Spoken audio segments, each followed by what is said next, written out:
मसीह यसू के कादो अजीम नाम में आप सबकी सलामती हो। मैं आप सबको हमारे हर रोज की बाइबल रीडिंग के प्रोग्राम में खुशामदीद कहती हूँ। मेरे अजीजों, कल हमने खुदावंद के कलाम से गुड फ्राइडे के मुताबिक जो है वो 7 खुदावंद के कलमात को, यीशु मसीह के सलीबी कलमात को जो है वो जिक्र किया था और उनके बारे में सीखा था। और आज हम अपनी बाइबल रीडिंग को आगे बढ़ाते हुए, जैसे मैंने कल जिक्र किया था कि हम यीशु मसीह की तदफीन के बारे में, यीशु मसीह का कब्र में रखा जाना और उसके बारे में हम सीखेंगे। यीशु मसीह की कब्र पर मोहर किया जाना, इसके बारे में हम बात करेंगे। और इससे पहले हम खुदावंद के कलाम में से ये सारी बातें देखें और इन पर बात करें। हम अपनी डेली रूटीन के मुताबिक पहले गीत गाएंगे, फिर दुआ करेंगे और फिर खुदावंद के कलाम को सीखेंगे। सो आप जितने मेरे साथ ऑनलाइन आ चुके हैं, मैं आप सबसे गुजारिश करूंगी इस वीडियो को अपनी वॉल पर और दूसरे ग्रुप्स में शेयर करें, ताकि मजीद लोग हमें खुदावंद का कलाम सुनने के लिए ज्वाइन कर सकें। और आए मेरे साथ मिलकर एक गीत गाएंगे, नारे लगाओ और गाओ रे, झंडा मसीह का लहराओ रे। हम इस गीत को गाने के बाद फिर फौरन खुदावंद के कलाम को दुआ करके सीखेंगे। हालेलुया। नारे लगाओ और गाओ रे, झंडा मसीह का लहराओ रे। नारे लगाओ और गाओ रे, झंडा मसीह का लहराओ रे। हालेलुया गाओ, हालेलुया, हालेलुया गाओ, हालेलुया, हालेलुया गाओ, हालेलुया, हालेलुया गाओ, हालेलुया। जीवन से उलझे हुए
हालेलुया, हालेलुया गाओ, हालेलुया। सो हम सब ने मिलकर बड़ा खूबसूरत गीत गाया, और ये इस गीत के बोल पर जब हम गौर करें तो बड़े खूबसूरत बोल हैं कि जो लोग अपने जीवन में उलझे हुए हैं, किसी मुश्किल का शिकार हैं, परेशानियों का शिकार हैं, और हकीकी तौर पर अगर हम बात करें तो इस दुनिया में कोई ऐसा शख्स, कोई ऐसा इंसान नहीं जिसको कभी किसी किस्म की कोई परेशानी ना आई हो, किसी उलझन ने तंग ना किया हो। लेकिन बाइबल मुकद्दस खुदावंद का कलाम बताता है कोई इंसान भी किसी भी मुसीबत में घिरा हो तो वो यस्सु के पास आ जाए, तो यस्सु मसीह के पास हर दर्द का आराम है, यस्सु मसीह के पास हर जख्म का आराम है। दिल का जख्म हो या फिर जिस्म का जख्म हो, यस्सु मसीह हमें तमाम तरह के जख्मों से, दुखों से, परेशानियों से, तकलीफों से हमें आजाद कर देता है। और हकीकी तौर पर जिंदगी का सफर इंसान का जो है वो लंबा है या थोड़ा है, जितना भी सफर है, सच्चाई इंसान से जो है हमेशा दूर रहती है। इंसान के लिए मुश्किल होता है सच्चाई की खोज करना, उसकी तलाश करना। लेकिन जब कोई यस्सु के पास आ जाता है, जो कि हकीकी सच्चाई है, जब कोई यस्सु की तरफ अपनी आंखें लगाकर अपना दिल उसे दे देता है, तो हकीकी तौर पर इंसान जो है वो यस्सु को देखने के बाद जिंदगी की सच्चाई, इस दुनिया की सच्चाई और हर चीज की सच्चाई को जो है वो जान लेता है, समझ लेता है, पहचान लेता है। और उसके बाद हकीकी तौर पर लिखा है यस्सु से मेल हुआ है, पापों का अंत हुआ है। जब तक इंसान यस्सु से मेल मिलाप ना करे तब तक पापों का अंत इंसान की जिंदगी से होना जो है वो मुमकिन नहीं है, क्योंकि इंसान गुनाह के बगैर रह नहीं सकता। इंसान कमजोर है, इंसान बातों बातों में कोताहियां करता है, गलतियां करता है।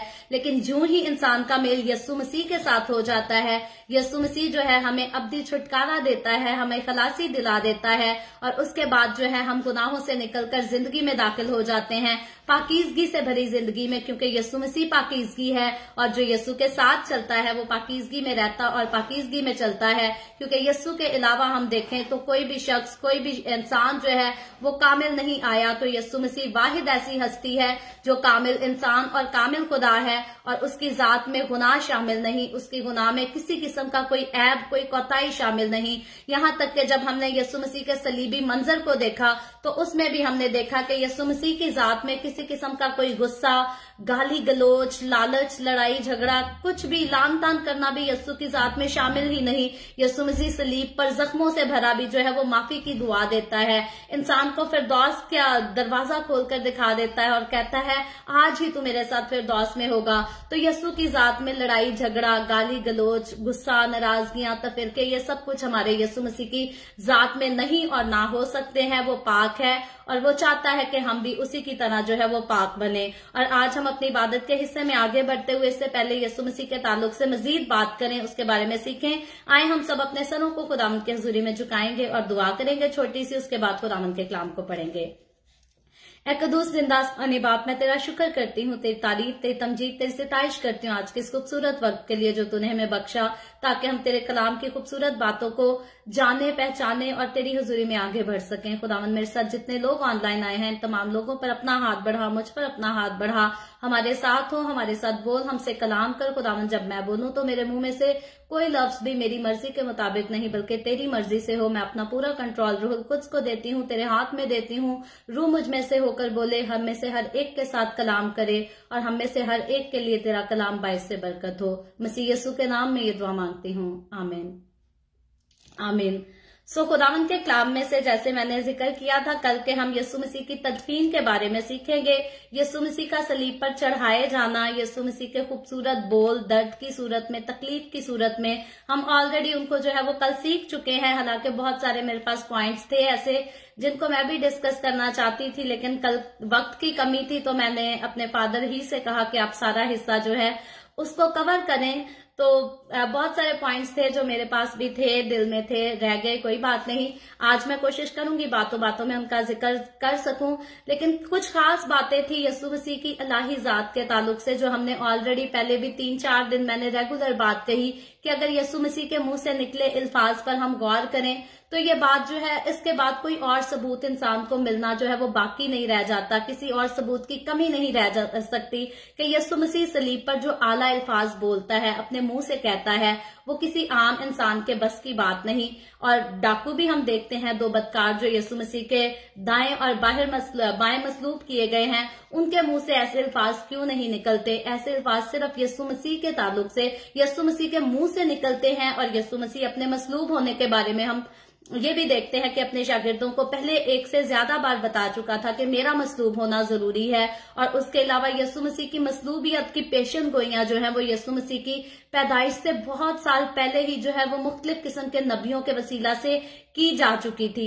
तो खुदा का प्लान था जो खुदा ने बागे अदन में हमने देखा कि आदम, हवा और सांप को जब सजा सुनाई तो तब खुदा ने इस प्लान को जो है खोल दिया था इंसान पर कि यीशु मसीह जो है इस दुनिया में आएगा, जो शैतान के सर को कुचलेगा। और उसके बाद बाकी नबियों का आना और इस बात की फिर से गवाही देना कि यीशु मसीह का आना जरूरी है ताकि बनीनो इंसान के गुनाहों का एक ही बार जो है वो कफारा हो सके। तो यीशु मसीह जब आता है फिर हम देखते हैं कि खुदा का फरिश्ता जो है वो भी आकर इसी बात का पैगाम देता है कि वो खुदा का बेटा कहलाएगा, वो सबको नजात देगा उनके गुनाहों से। तो गुनाहों से नजात देने की जिम्मेदारी जो है वो और कोई नबी, कोई पैगंबर नहीं लेकर आया।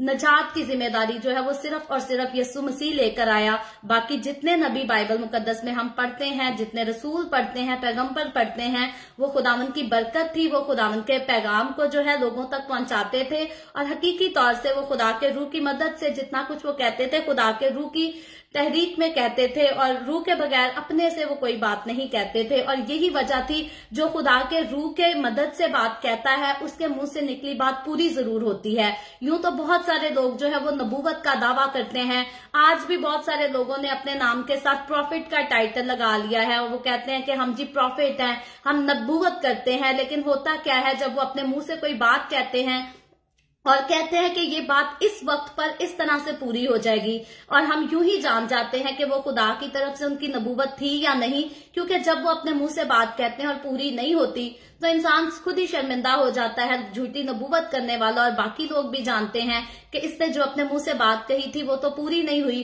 और अगर खुदा की तरफ से कुछ बात होगी वो जरूर पूरी होगी। जैसे हम देखते हैं कि पुराने अहदनामा में यीशु मसीह के आने के ताल्लुक से, यीशु मसीह के मसलूब होने के ताल्लुक से, दुख उठाने के ताल्लुक से और यहाँ तक के मुकाशफा में हमने जितनी बातें पढ़ी उनकी भी पेशन गोइयां जो है वो दानियल की किताब में हमें मिलती हैं। तो हकीकतन जब पुराने अहदनामे की पेशन गोइयां हमें यीशु मसीह के आने पर, उसकी जिंदगी गुजारने पर, उसकी मनादी करने पर, उसके मसलूब होने पर, दफन होने पर, जी उठने पर वो पेशन गोइयां हमें पूरी होती हुई दिखाई देती हैं। तो ये इस बात का सबूत है कि बाइबल मुकद्दस में मौजूद चीजें, बाइबल मुकद्दस में ऐड जो बातें की गई हैं वो हकीकी तौर पर सच्चाई हैं। वो झूठी हुई कोई कहानियां घड़ी नहीं है, वो हवा में किसी ने तीर नहीं चलाए, बल्कि हकीकतन बाइबल मुकद्दस में जो कुछ लिखा है वो हमेशा पूरा होता आया है और वो आज भी हमारे दौर में पूरा हो रहा है। यीशु मसीह ने अपने मुंह से जितनी बातें कही, जब यीशु मसीह ने कहा कि जरूर है कि इब्ने आदम मसलूब हो, इब्ने आदम दुख उठाए और तीसरे दिन मुर्दों में से जी उठे, तो यीशु मसीह ने जो अपने मुंह से कहा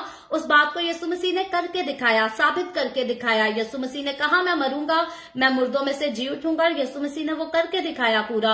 और हकीकी तौर पर जब यीशु मसीह की वो बात सच हुई, फिर यीशु मसीह ने कहा मैं जाता हूं बाप के पास, तुम्हारे लिए रूह कुद्स भेजूंगा, और यीशु मसीह ने वो भी करके दिखाया।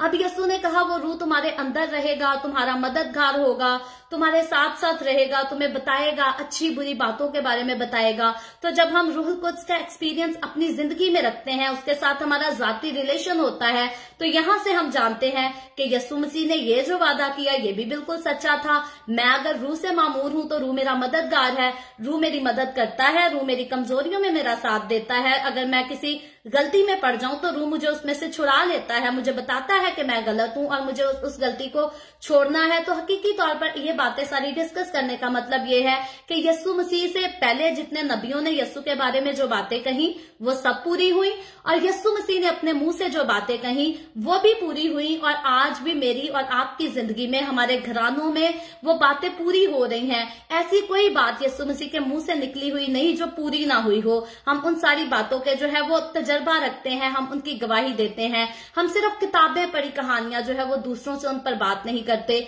बल्कि हकीकी तौर पर हम हम खुदावंद की कुदरत को अपनी जिंदगी में काम करते हुए देखते हैं और फिर प्रैक्टिकल होने के बाद हम जो है वो दूसरों से उन बातों का बयान करते हैं। तो यीशु मसीह की तदफीन, यीशु मसीह सलीब पर चढ़ाया गया, यीशु मसीह ने सलीब पर जो अपने खास आला किस्म के अपने मुंह से अल्फाज निकाले जिसमें उसने ये साबित किया कि मैं एक अल्लाही कुदरत रखता हूं, मैं एक आला चीज हूं जो आम इंसान से फर्क हूं। हम देखते हैं कि यीशु मसीह को कोड़े भी मारे गए, यीशु मसीह को जख्मी भी किया गया, दूसरे जो दो बदकार थे उनसे ज्यादा जुल्म यीशु मसीह पर किया गया, लेकिन यीशु मसीह ने उस सारे जुल्म को सहते हुए जो है वो अपना दम नहीं तोड़ा।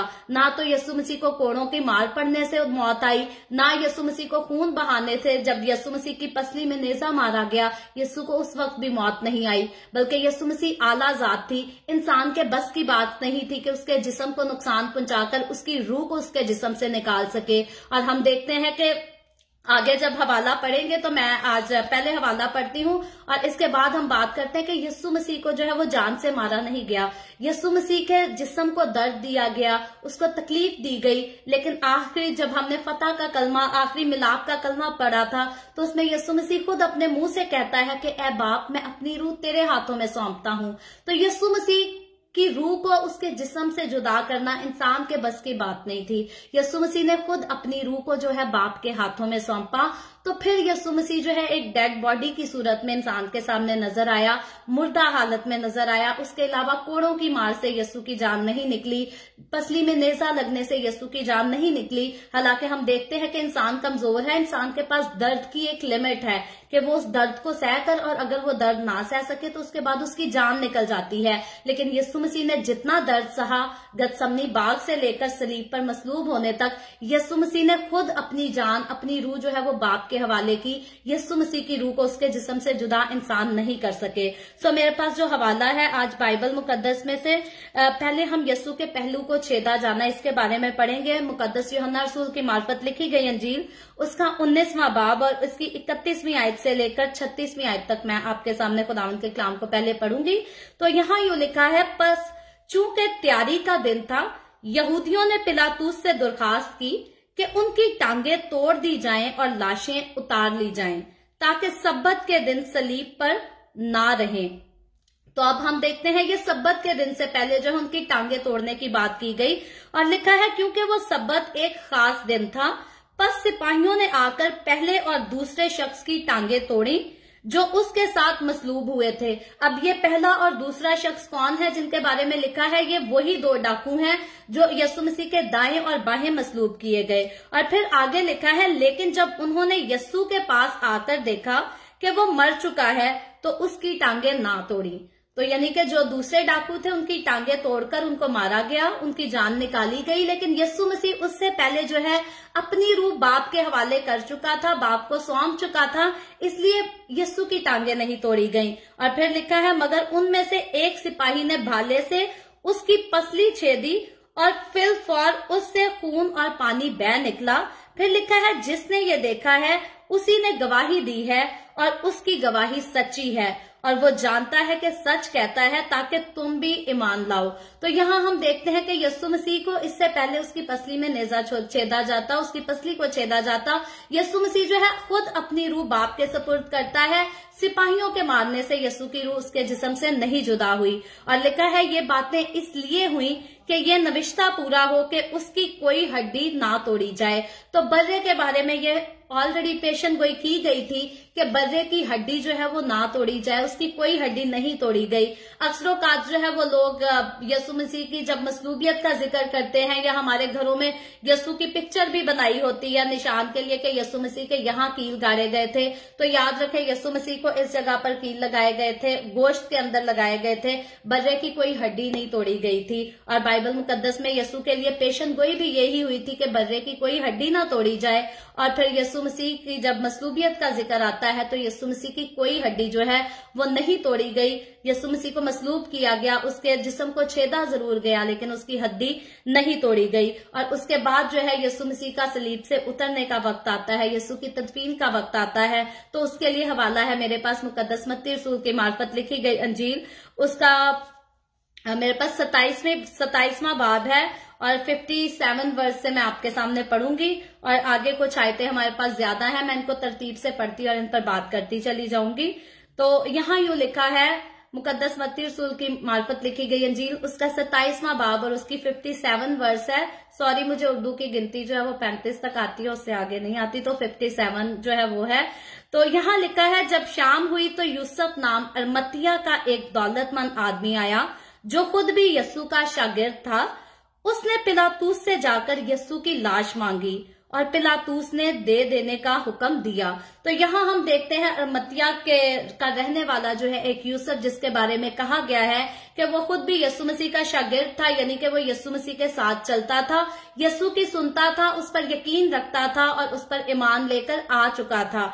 यूसुफ जो है वो जाकर पिलातूस से यस्सु मसीह की डेड बॉडी को, उसकी लाश को मांगता है ताकि उसे दफनाया जाए। और फिर लिखा है कि पिलातूस ने जो है उसको यस्सु मसीह की लाश दे देने का हुक्म दिया, हुक्म जारी कर दिया कि इसको जो है वो यस्सु मसीह की लाश दे दी जाए। और फिर आगे वर्स 59 बताती है, लिखा है, और यूसुफ ने लाश को लेकर साफ महीन चादर में लपेटा और अपनी नई कब्र में जो उसने चट्टान में खुदवाई थी रखा। और यहाँ देखें, यूसुफ जो है, यूसुफ अरमतिया का रहने वाला जो यूसुफ ईमानदार शख्स है, जो यस्सु मसीह पर यकीन रखता है, यस्सु के साथ चलता, ऑलरेडी यस्सु मसीह के मसलूब होने से पहले अपनी जिंदगी यस्सु को दे चुका था, इसीलिए वो यस्सु का शागिर्दों की फहरिस्त में भी आता है, हम देखते हैं। तो वो जो है उसने यस्सु मसीह को लेकर महीन कतानी कपड़े में रखा और उसने अपनी कब्र में यस्सु को रखा। और उस दौर में जो है हर शख्स अपने मरने से पहले जो है वो कब्र अपनी खुद खुदवाता था। और हम देखते हैं कि आज जैसी पाकिस्तान में या दुनिया भर में कब्रें होती हैं जमीन की तह में इस तरह से डाल देना, उस टाइम यहूदियों के दौर में जो है वो वैसी कब्र नहीं होती थी, बल्कि वो पूरा एक कमरा होता था जहां मुर्दे को रखा जाता था, मुर्दे को दफन किया जाता था। और कनाडा में अगर हम देखें तो कनाडा में अभी भी हमारे पास यही रवाज है कि हमें जीते जी अपनी कब्र जो है आप खरीदनी पड़ती है। और वो जब तक जिसके पास जीते जी उसने अपनी कब्र खरीद ली है, उसकी मौत पर तो जो है वो आसानी से उसका सारा इंतजाम हो जाएगा उसकी तदफीन का। लेकिन अगर हमने जीते जी अपने लिए कब्र नहीं खरीदी तो जब हम इस दुनिया से जाएंगे तो हमारे लिए जो हमारी डेड बॉडी होगी उसको इस किस्म की मुश्किलात फेस करनी पड़ेंगी कि जब तक कब्र का कहते हैं इंतजाम ना हो जाए, तदफीन के इंतजाम फैमिली कर ना ले, उतनी देर तक एम्बुलेंस जो है वो लाश को घर से उठाकर भी नहीं लेकर जाती। तो कनाडा में आज भी ऐसा रिवाज है कि इंसान को जीते जी अपनी कब्र बनवानी पड़ती है। और उस दौर में हम देखते हैं कि यूसुफ जो अरमतिया का रहने वाला है उसने अपनी कब्र बनवाई हुई थी और यस्सु मसीह को लेकर जो है वो अपनी नई कब्र में जो है वो रखता है, उसमें पहले कोई मुर्दा नहीं रखा गया। और फिर लिखा है, वो एक बड़ा पत्थर कब्र के मुंह पर लुढ़का कर चला गया, यानी कि यस्सु मसीह की लाश को जब उसने वहां रखा महीन कतानी कपड़े में लपेट कर, तो उसके ऊपर बड़ा जो है पत्थर यस्सु मसीह की कब्र के दरवाजे पर रख दिया। और फिर आगे लिखा है 61 वर्स में लिखा है, और मरियम मगदलीनी और दूसरी मरियम वहां कब्र के सामने बैठी थी, यानी कि वो जो है वो कब्र के सामने उस वक्त बैठी रही। ये सारा माजरा जो है हम इसको जानकर उसका अंदाजा लगा सकते हैं कि उस वक्त जो है मरियम मगदलीनी और दूसरी मरियम जो है वो किस किस्म तकलीफ में थी, अजियत में थी, वो दुख में थी कि यस्सु मसीह जो है उनके सामने मसलूब किया जा चुका है और अब उसकी जान जिस्म से जुदा हो चुकी है और उसको कब्र में डाला गया है। तो हकीकतन जब हमारा कोई अजीज जो है दुनिया से रुखसत हो जाता है तो हमारे घर में भी ऐसे ही दुख की घड़ी होती है, तकलीफ की घड़ी होती है। और आज भी बहुत सारे लोग ऐसे हैं कि जब उनका कोई अजीज चला जाता है दुनिया से तो बरसों जो है उनकी कब्र पर आदत हो जाती है कि जाकर कब्र पर बैठना, फूल रखने, और बहुत सारे लोग जो है वो दुआ भी कब्र पर जाकर करते हैं, जो कि मसीहों को जो है ऐसा बिल्कुल नहीं करना चाहिए। मसीहों के पास जो है वो जिंदा उम्मीद है। हम जानते हैं कि जिस्म जो है वो मिट्टी में जाकर मिट्टी तो बन जाता है, लेकिन जब किसी मसीही शख्स की रूह के जिस्म से जुदा होती है तो वो जो है वो आलमे अरवाह में उतरती नहीं है, वो कैद नहीं होती बल्कि आलमे बाला पर चली जाती है, जहां सुकून है, जहां इत्मीनान है।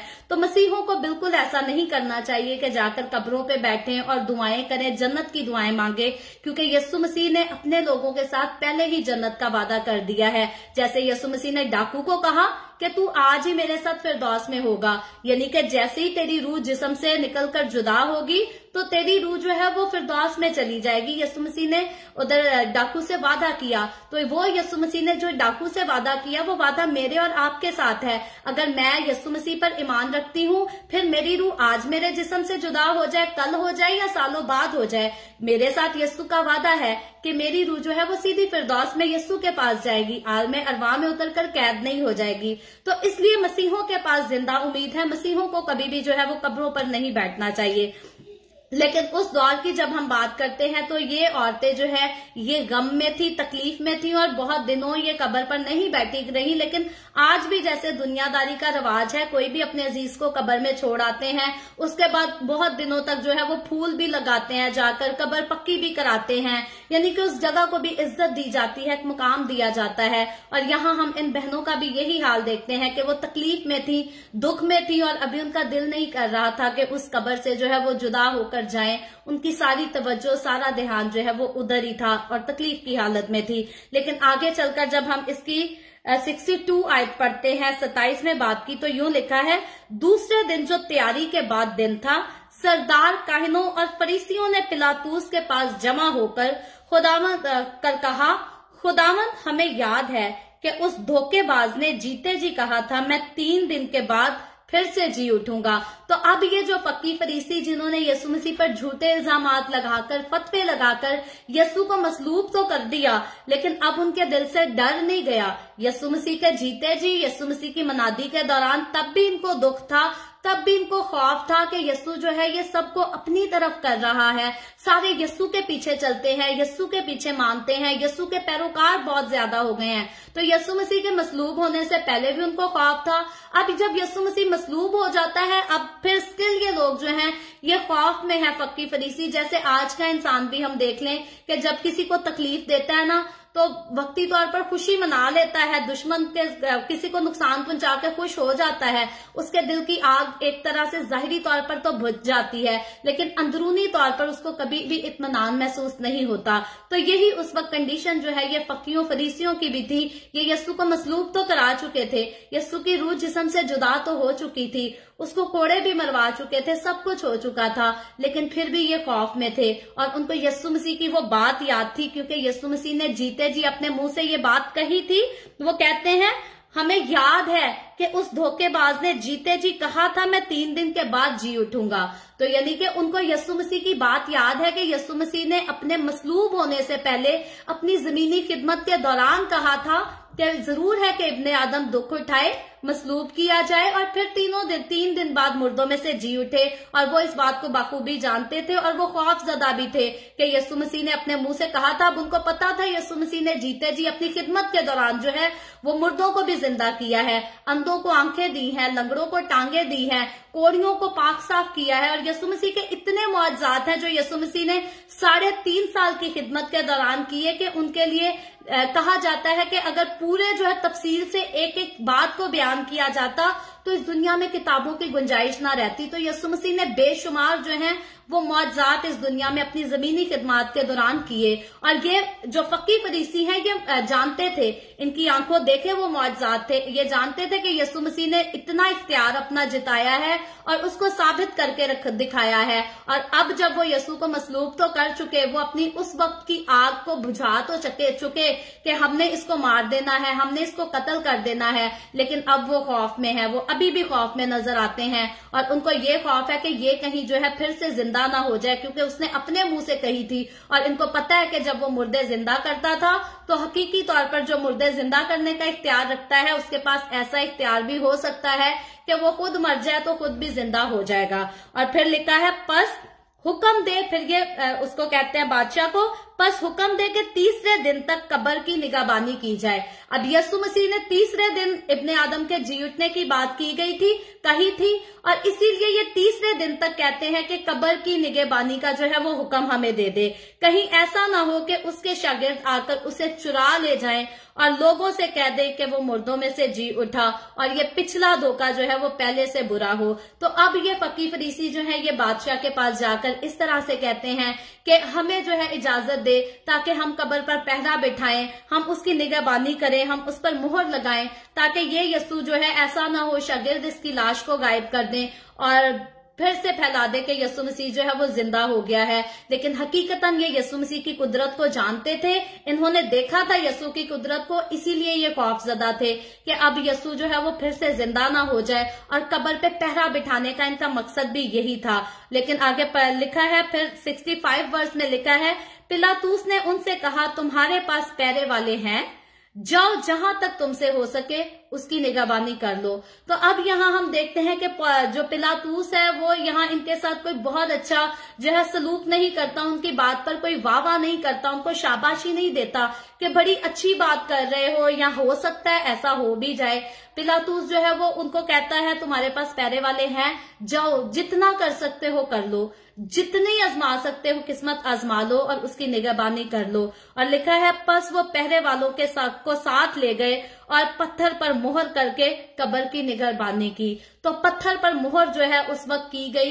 ये वो पत्थर था जो बहुत बड़ा, बहुत वजनी पत्थर था और यीशु मसीह की कब्र के दरवाजे पर जो है इस पत्थर को लुढ़काया गया था ताकि कोई भी यीशु मसीह की लाश जो है वो कब्र से चुरा ना ले, निकाल कर ना ले जाए। और देखें, लिखा है कि उन्होंने यीशु की कब्र पर मुहर कर दी। और आज आप देख लें कि गवर्नमेंट किसी भी जगह को, किसी भी प्लेस को अगर सील कर दे और कह दे कि इस जगह कोई दाखिल नहीं हो सकता, तो कोई शख्स जो है, कोई बंदा जुर्रत नहीं कर सकता। यहां तक हम देख लें कि पाकिस्तान में अगर बहुत सारी पार्टीज हैं, पीपल्स पार्टी है या दूसरी कोई पार्टी है, तो उनमें से अगर फिर भी गवर्नमेंट अगर इमरान खान ऑर्डर कर दे किसी जगह को सील करने का, तो पीपल पार्टी भी जो है वो भी जुर्रत नहीं करेगी, क्योंकि गवर्नमेंट ने जिस जगह को सील किया है उसको कोई दूसरी सियासी पार्टी भी जो है जुर्रत नहीं करेगी हाथ लगाने की या उसको खोलने की, क्योंकि हुकूमत एक बार जिस चीज का ऐलान कर देती है उसके अगेंस्ट कोई नहीं जा सकता। तो यहाँ हम देखते हैं कि हुकूमत की तरफ से जो है, उस वक्त की गवर्नमेंट की तरफ से जो है वो यीशु मसीह की कब्र पर मोहर कर दी गई, उस पर पहरा बिठा दिया गया। हाई किस्म की, आला किस्म की, उस दौर के वक्त के हिसाब से जो है आला किस्म की अथॉरिटी को यीशु मसीह के उधर कब्र के बाहर रखा गया ताकि यीशु की कब्र के पास जो है कोई करीब आ ना सके, कोई यीशु मसीह की लाश को लेके ना जा सके, क्योंकि फक्की फरीसियों ने दावा किया था कि हो सकता है यीशु के शागिर्द लाश को चुरा कर ले जाएं और फिर कहें कि जी यीशु मसीह जो है जिंदा हो गया है। तो हकीकी तौर पर वो नहीं चाहते थे कि ये बात किसी ना किसी तरह से साबित हो। और उसके बाद कल जो है हम तफसील से और भी जिक्र करेंगे कि जब यीशु मसीह जिंदा हो जाता है तो फिर ये लोग बड़ी हरकत करते हैं, फिर ये पैसे देकर, जैसे आज के दौर में रिश्वत देकर सच्चे इंसान का मुंह बंद करा दिया जाता है और झूठ को हवा दी जाती है। यीशु मसीह के जी उठने के बाद जो है फिर भी इन लोगों की साजिशें खत्म नहीं होती, फिर भी ये लोग खुदा का खौफ नहीं मानते। आज के दौर में भी ऐसे ही है, जिसने खुदा का खौफ करना है, जो खुदा के खौफ में चलता है, वो सच्चाई से जिंदगी गुजारता है। लेकिन जिसके दिल में खुदा का खौफ नहीं, वो फिरौन की तरह 7 आफतें भी देख लेना तो अपने दिल को नरम नहीं करता, खुदा का खौफ नहीं खाता, खुदा के नाम से तौबा नहीं करता, अपने गुनाहों का इकरार नहीं करता। तो फक्की और फरीसियों का उस टाइम का समा जो है, उनकी कंडीशन यही थी। जब यीशु मसीह मसलूब होता है तो वो यीशु की कुदरत को देखते हैं, यीशु के आला अल्फाज जो यीशु मसीह ने सलीब पर कहे, यीशु मसीह ने अपनी सलीब पर जो है जितने वर्ड बोले वो बहुत खास किस्म के गहरी बातें, गहरे मायने रखते थे। लेकिन इन्होंने उन बातों पर भी जो है वो तौबा नहीं की। ये लोग यीशु पर हंसते रहे, उसका मजाक उड़ाते रहे, कहते रहे तू सलीब से नीचे उतर के दिखा, अगर तू खुदा का बेटा है तो सलीब पर से नीचे उतरा। और ये वही लोग थे जिन्होंने यीशु मसीह के वसीला से मुर्दों को जिंदा होते देखा था, यीशु की कुदरत को कसरत से काम करते देखा था। अब जब यीशु मसलूब है तो ये यीशु मसीह पर लान तान करते हुए हमें नजर आते हैं। और जब यीशु मसीह मुर्दों में से जी उठता है तब भी ये पैसे देकर लोगों को मुंह बंद करा देते हैं कि किसी तरह जो है वो बात पता ना चले। लेकिन हकीकतन यीशु मसीह की कुदरत ऐसी है, यीशु मसीह का इतना आला निजाम है, इलाही निजाम है कि यीशु मसीह की ऐसी बात नहीं है कि फरिश्तों ने लाश चुरा ली हो और फरिश्ते बात करें। यीशु मसीह के मुर्दों में से जिंदा होने की गवाही जो है वो आसमान पर से फरिश्ते खुद उतर कर देते हैं। तो जिस बात की गवाही खुदा के फरिश्ते आसमान पर से उतर कर खुद दें, और किसी एक शख्स को ख्वाब में नहीं फरिश्ते दिखाई देते, रूबरू औरतों को जो है वो नजर आते हैं। इस तरह की बात जो कल का मैसेज है उसको मैं तरतीब से अभी नहीं खोलना चाहती, क्योंकि कल हम उसको जो है वो काफी किस्म की तफसील से देखेंगे, सीखेंगे। लेकिन आज जो है हमने यीशु मसीह की तदफीन ही के बारे में देखना था कि यीशु मसीह को जो है वो किस तरह से सलीब पर से उतारा गया। जो दूसरे डाकू थे उनकी टांगे तोड़ी गई, लेकिन यीशु मसीह की कोई टांग, कोई बाजू, कोई हड्डी को नहीं तोड़ा गया।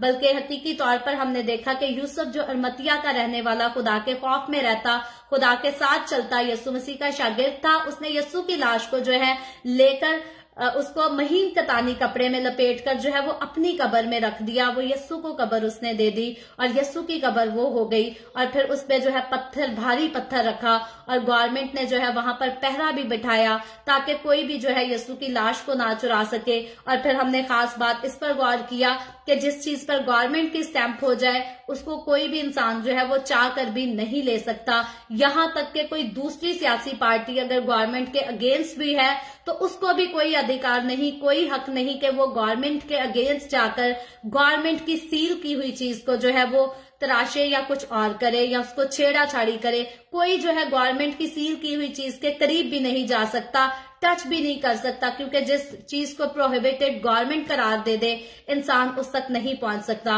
और यस्सु मसीह की कब्र हम देखते हैं कि यस्सु मसीह को जितनी सख्ती से मारा पीटा गया, जितनी सख्ती से यस्सु मसीह पर जुल्म किया गया, उतनी ही सख्ती के साथ यस्सु मसीह की कब्र पर जो है वो पहरा भी बिठाया गया। और जो है यस्सु मसीह के शागिर्द उस वक्त खौफ में थे, दुख में भी थे, तकलीफ में भी थे, क्योंकि ये जो दिन था यस्सु मसीह का कब्र में मसलूब होने का, ये उनके लिए नहायत ही दुख का दिन था।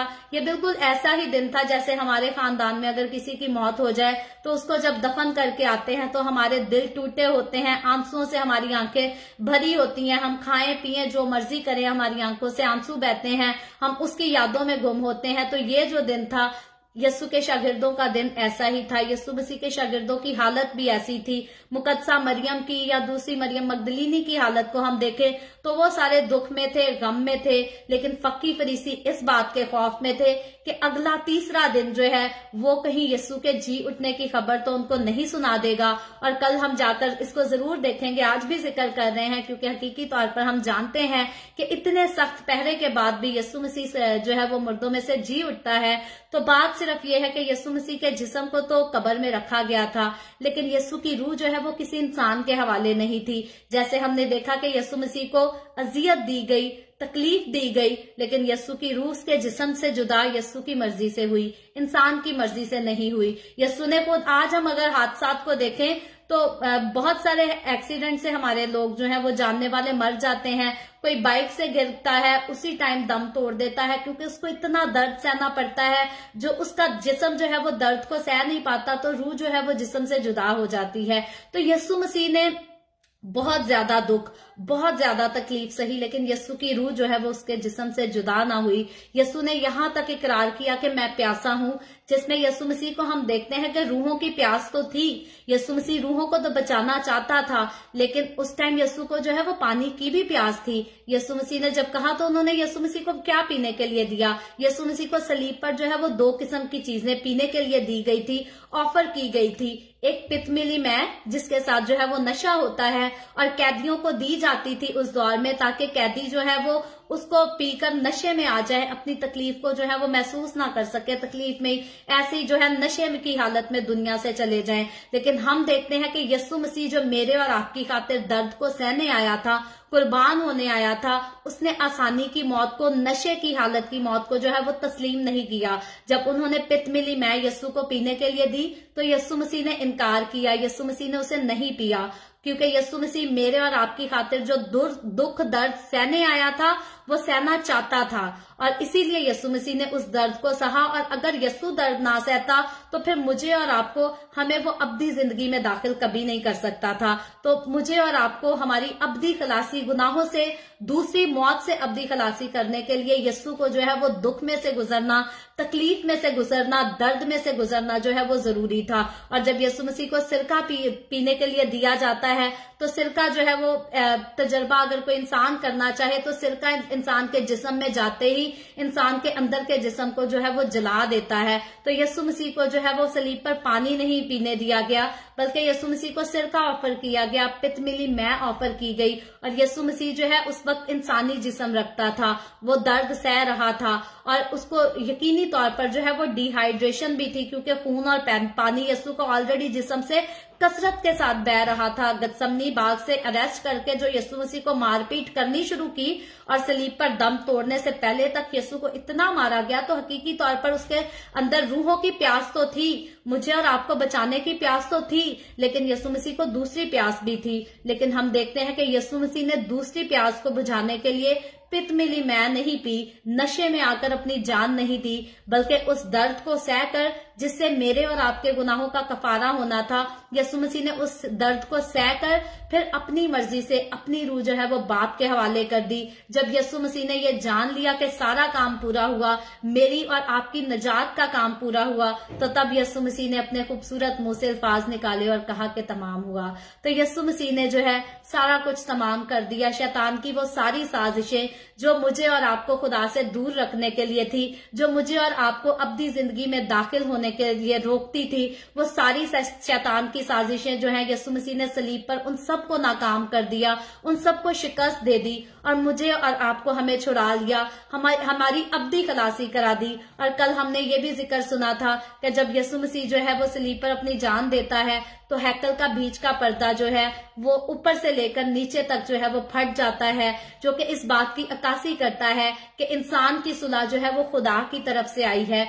मैं और आप अगर हम नीचे से कोई रास्ता तैयार करते खुदा के साथ सुलह का रिश्ता बहाल करने के लिए, तो मेरे और आपके लिए ऐसा मुमकिन नहीं था। यहूदियों के अगर रस्मों रिवाज को देख लें तो साल में एक बार काहिन जो है वो कुर्बानी करता था, लेकिन अगले साल उसको फिर से कुर्बानी करनी पड़ती थी, अपने गुनाहों का कफारा देना पड़ता था। लेकिन यीशु मसीह ने जो है वो सलीब पर सारा ही काम तमाम कर दिया। अब मुझे और आपको ना कोई बैल ज़बा करने की जरूरत है, ना बकरे ना गाय, कुछ भी कुर्बान करने की जरूरत नहीं।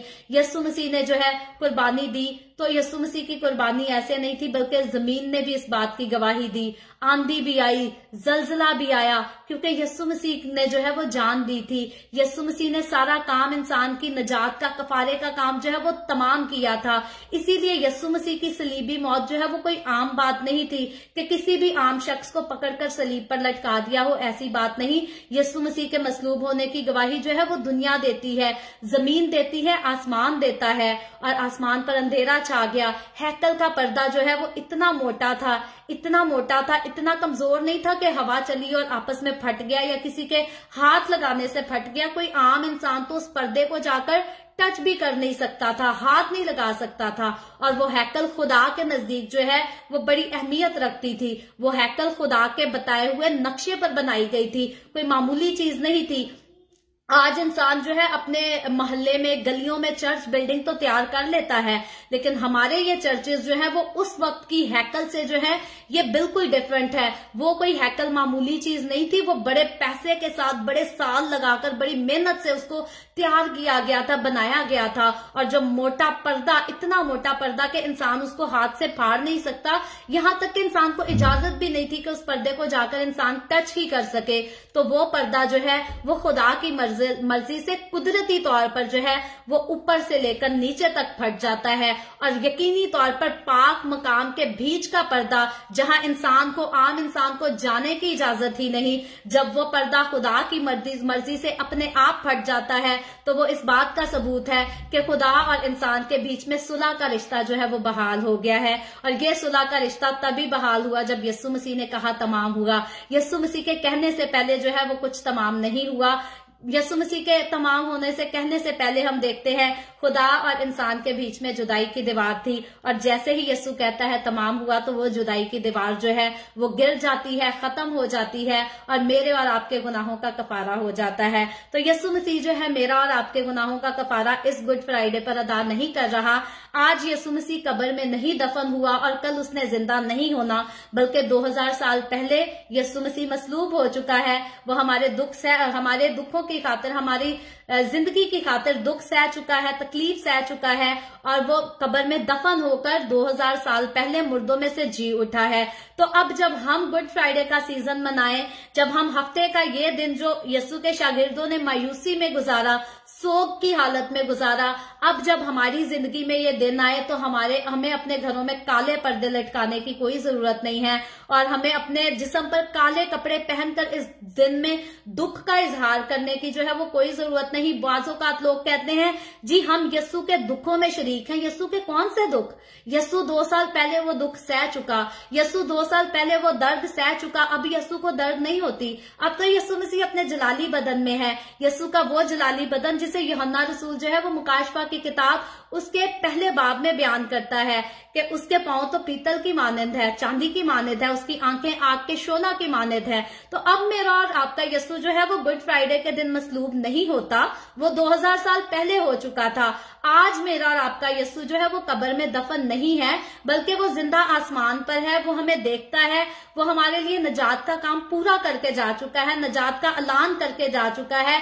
हमें दुनिया की कुर्बानियों से, दुनिया की रस्मों से, रिवाजों से वो हमें आजाद करके जो है वो ऑलरेडी आसमान पर जा चुका है। तो मुझे और आपको आज हमें यीशु के दुखों को याद करके जो है वो दुख मनाने की कोई जरूरत नहीं। अगर इंसान को दुख करने की जरूरत है तो अपने गुनाहों पर, अपनी बेबसी पर, अपने बुरे ख्यालों पर जो है, अपने बुरे इरादों पर दुख करने की जरूरत है, क्योंकि यीशु मसीह ने हमारा कफारा अदा कर दिया। यीशु मसीह अगर दफन ही रहता तो फिर हमें हर साल जरूर सोग मनाना चाहिए था, फिर हमें हर साल जो है वो गुड फ्राइडे वाले दिन रोना भी चाहिए था, मातम भी करना चाहिए था, क्योंकि हमारा यीशु तो कब्र में सो रहा है।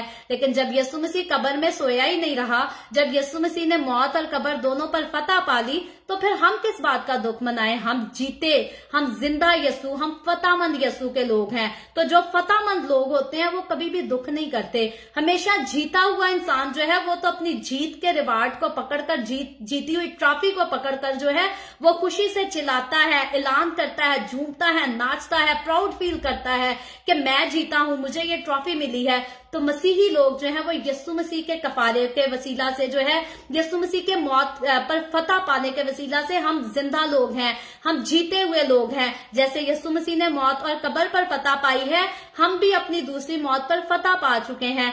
अब जब हम इस दुनिया से जाएंगे तो हमारे पास खूबसूरत उम्मीद है कि हम दफन तो जमीन में किए जाएंगे, लेकिन हमारी रूह हमारे मुनंजी के पास जाएगी। तो इसलिए हमें हर साल जो है वो काले कपड़े पहनने की या अपने घरों में काले पर्दे लगाने की कोई जरूरत नहीं। मेरे और आपके गुनाहों का कफारा अदा हो चुका है। हमें हर साल खुश होना है यीशु के कफारे को याद करके, क्योंकि ये कफारा मुझे और आपको जिंदगी देने के लिए हुआ।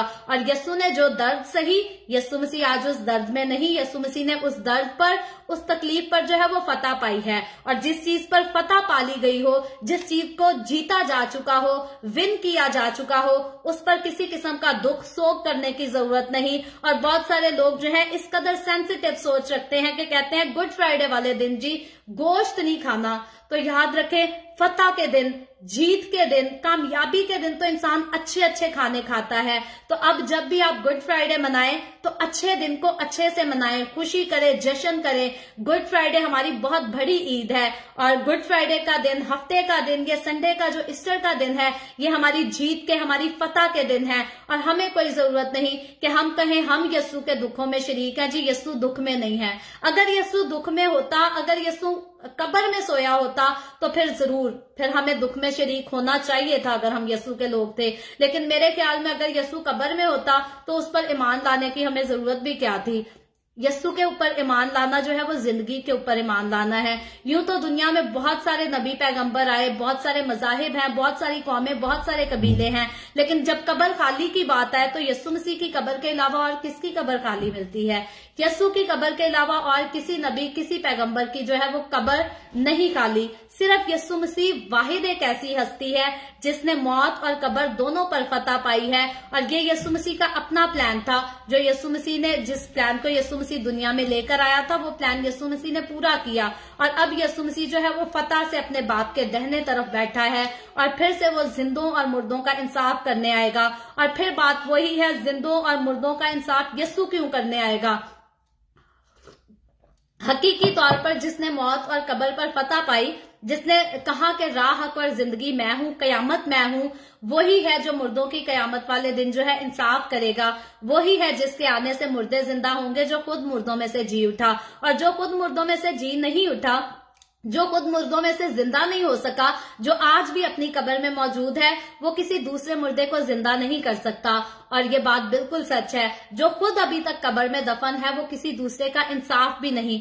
अदालत वाले दिन तख्त पे बैठकर उसने किसी का इंसाफ नहीं करना। खुदा के साथ इंसाफ वही कौमों का करेंगे, वही कौमों पर बादशाहत करेंगे जो मसीह यीशु में सोए हैं। और जो यीशु में नहीं सोए, वो तो हम देखते हैं कि वो दूसरी कयामत को देखेंगे, वो दूसरी कयामत पर जिंदा किए जाएंगे। और क्योंकि उन्होंने यीशु को कबूल नहीं किया, उनके नाम जिंदगी की किताब में नहीं लिखे मिलेंगे, तो वो तो वैसे ही आग और गंधक की झील में डाल दिए जाएंगे, हमेशा की आग में डाल दिए जाएंगे। तो यीशु के साथ नए आसमान, नई जमीन, नए यरूशलेम में दाखिल होने वाले यीशु के लोग होंगे, जिन्होंने यीशु के कफारे पर अमल किया, जिन्होंने यीशु मसीह के कफारे पर यकीन किया और अपनी जिंदगी को यीशु को दे दिया। और यीशु मसीह जो है वो राह, हक और जिंदगी है। इस बात को यीशु मसीह ने अपने मुंह से सिर्फ कहा नहीं, बल्कि उसको साबित करके दिखाया, पूरा करके दिखाया। यीशु मसीह को सलीब पर चढ़ाया गया तो यीशु मसीह की रूह उसके जिस्म से नहीं निकाली जा सकी जब तक यीशु मसीह ने अपने मुंह से ना कहा कि ऐ बाप, मैं अपनी रूह तेरे हाथों में सौंपता हूं।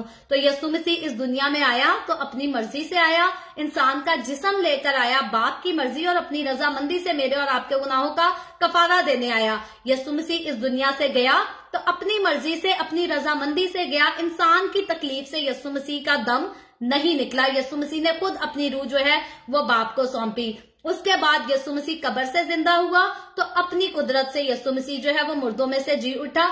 इंसान की कुदरत से नहीं जी उठा, इंसान के चुराए जाने से भी नहीं, बल्कि उसमें यीशु मसीह की अपनी इलाही सुपर नेचुरल पावर, जिसे कहते हैं सुपर नेचुरल पावर थी, वो कुदरत के वसीला से यीशु मसीह जो है वो जी उठा।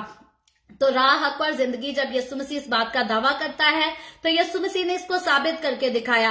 और जब यीशु मसीह ने वो साबित कर दिया, जब यीशु मसीह ने कहा कि मैं मरूंगा फिर मैं मुर्दों में से जी उठूंगा, जब यीशु मसीह की ये कही हुई बात पूरी हो गई, तो हकीकी तौर पर जब यीशु मसीह कहता है कि मैं फिर से अपनी कलीसिया को लेने आऊंगा, तो जरूर यीशु मसीह आएगा, लेकिन वो मेरे और आपके कहने से नहीं, हमारे मुकर्रर करता वक्त से नहीं, बल्कि वो अपनी मर्जी से, अपने मुकर्ररा वक्त से आएगा, लेकिन आएगा जरूर। और आज यीशु मसीह अगर नहीं आ रहा तो यीशु इंसान को मौका दे रहा है कि इंसान मुझ पर ईमान ले आए, इंसान अपनी जिंदगी जो है वो मुझे दे दे और मेरा जो है हमेशा के लिए हो जाए, अब्दी जिंदगी का वारिस हो जाए। सो आज आप जितने खुदावंद के कलाम को सुनते हैं, ये कलाम सिर्फ आपके लिए, मेरे लिए नहीं, बल्कि तमाम बनीनो इंसान के लिए है, तमाम नस्ल इंसानी के लिए है कि जब तक हम यीशु मसीह पर ईमान नहीं लाते, जो राह, हक और जिंदगी है, तब तक हम जिंदगी को नहीं देख सकते।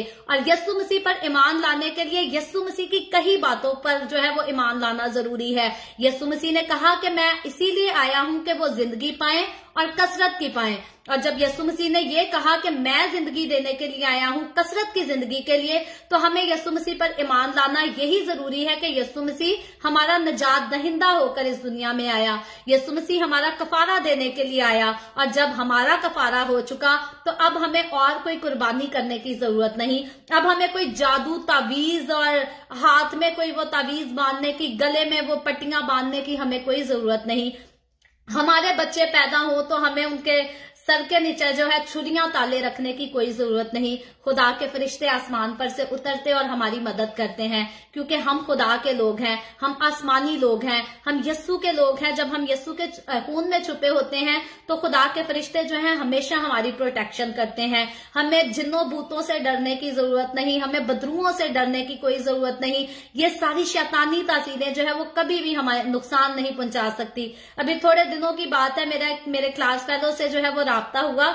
बचपन का क्लास फेलो था, तो उसने मेरे पर जो है मुझे फौरन गवाही सुनाई अपनी। मुझे कहता है कि मुझ पर ना किसी ने जादू कराया और उसने इंतजार करता रहा कि जी इस पर असर होगा। तो कहते हैं जब काफी अरसा गुजर गया तो उसकी जो जिस जादूगरनी से वो मुझ पर जादू करा रहा था जी, उसने कहा कि इस पर असर क्यों नहीं हो रहा।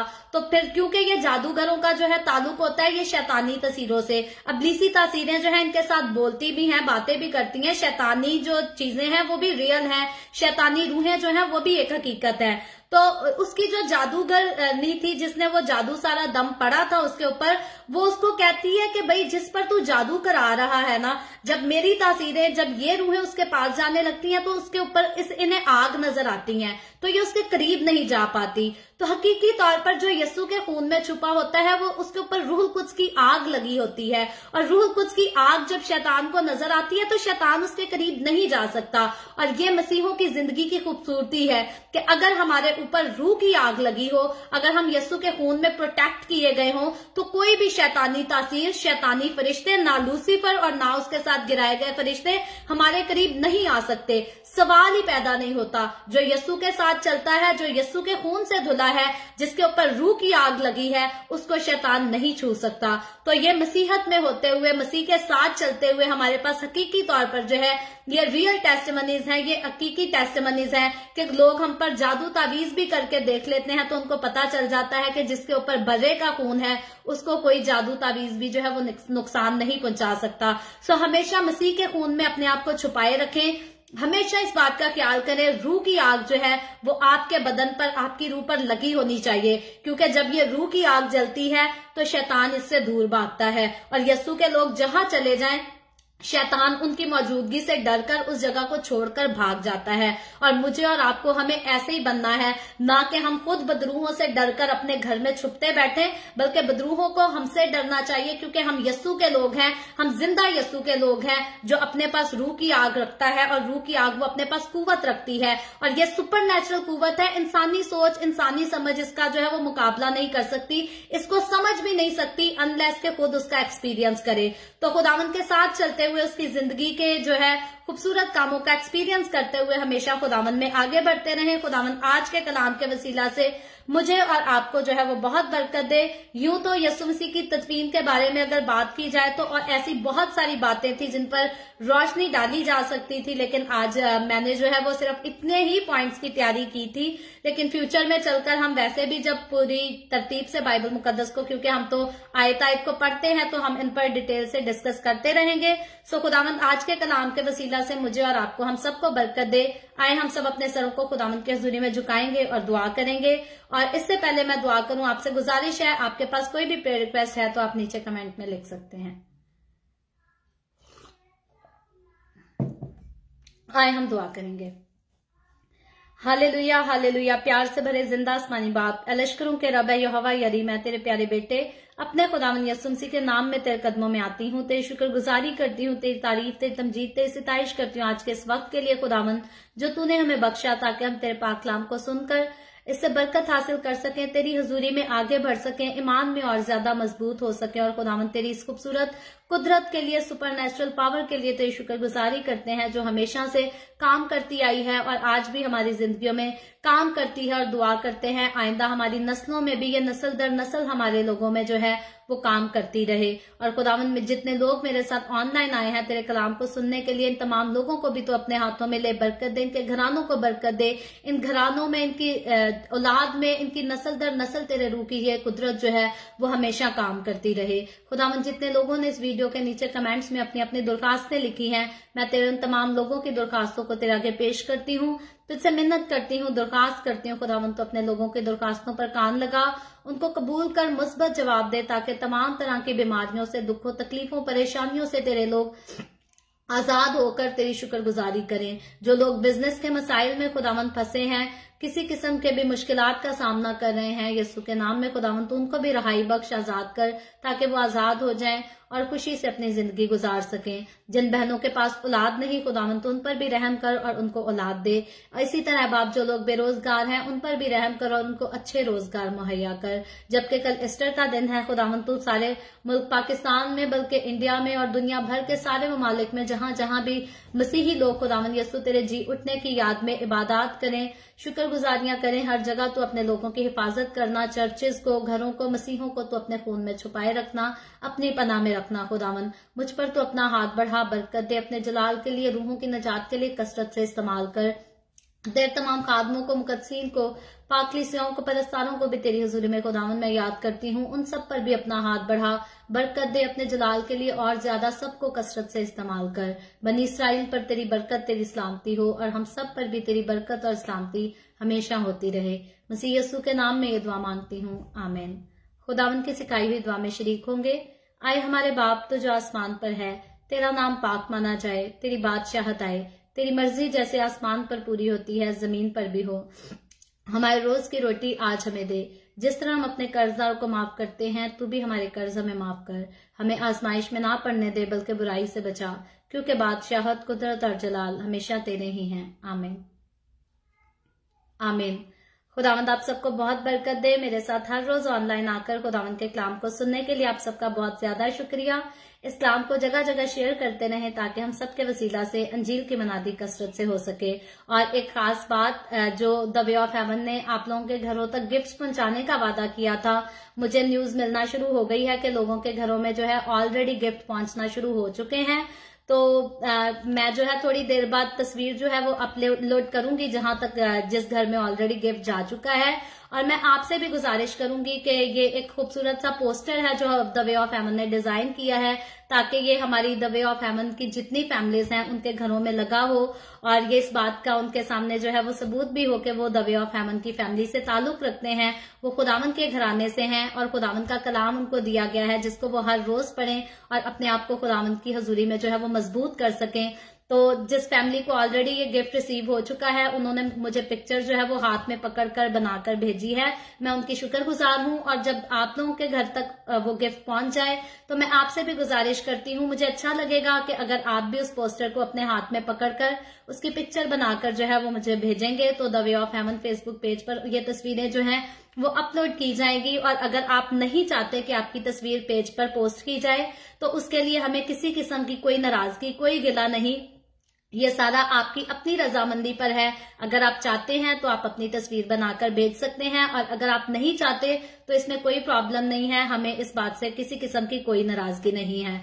और दूसरी एक और खास बात मुझे आप लोगों से ये करनी थी कि हम कोशिश कर रहे हैं द वे ऑफ हेवन को जो है वो और ज्यादा बेहतर से बेहतर तौर पर जो है वो इस पर खुदा के काम को किया जाए। और क्योंकि हमारे पेज के जो है वो फॉलोवर्स तो बहुत ज्यादा है, लेकिन उस कदर जितना काम होना चाहिए अभी द वे ऑफ हेवन से उतना काम नहीं हो रहा अंजील की मनादी का। तो हम जो है वो और ज्यादा चाहते हैं कि खिदमत के काम में, इवेंजलिज्म के काम में जो है द वे ऑफ हेवन आगे ग्रो कर सके। और उसके लिए अगर आप अपने हदरिया नजराने जो है वो पेश करना चाहते हैं तो मैं आपसे काफी बार जो है वो रिक्वेस्ट पहले भी कर चुकी हूँ कि जब भी हम लाइव आते हैं तो कमेंट के बॉक्स के साथ जो है एक छोटा सा बॉक्स बना है जो जिसमें हार्ट की शेप बनी होती है। अगर आप उस पर क्लिक करें तो आप उस पर अपने आपको वीजा कार्ड की इंफॉर्मेशन डालनी होगी, जिसके वसीला से पाकिस्तान के जो है वो तकरीबन $650 जो है वो द वे ऑफ हेवन को मिलेंगे डोनेशन के तौर पर। और इंडिया से अगर कोई करेगा तो ये तकरीबन 350 या 400 रुपए होंगे।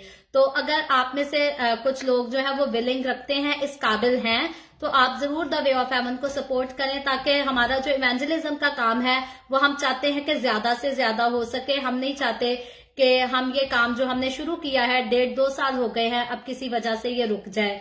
तो मैंने जब इस काम को शुरू किया था तब ऑलरेडी गवर्नमेंट की तरफ से जो है वो मुझे पैसे मिलते थे, मैं पढ़ाई कर रही थी तो मेरे भी अखराजात चल रहे थे, तो मैंने खिदमत के काम को शुरू किया। लेकिन अब वो सारा काम जो है वो खत्म हो चुका है। 2 महीने के बाद हो सकता है मुझे जॉब करनी पड़े, और अगर मुझे जॉब करनी पड़ी तो हकीकतन मैं जो है फिर यहाँ लाइव आने के काबिल भी नहीं रहूंगी। सो आप सब हमारी अब फैमिली का हिस्सा हैं। अगर आप को खुदा का रूह गाइड करता है और अगर आप इस लायक हैं कि पाकिस्तान का 700 रुपया हर महीने जो है वो खुदावंद के काम के लिए निकाल सकें तो जरूर निकालें। और अगर नहीं तो फिर भी आप हमारे साथ मिलकर इस फैमिली का हिस्सा बने रहें और दुआ जरूर करते रहें कि खुदा जो है वो द वे ऑफ हेवन के लिए अच्छे फंड्स का इंतजाम करे ताकि खुदावंद की खिदमत का काम जो है वो जारी रह सके। सो खुदावंद आप सबको बहुत बरकत दे। आमीन।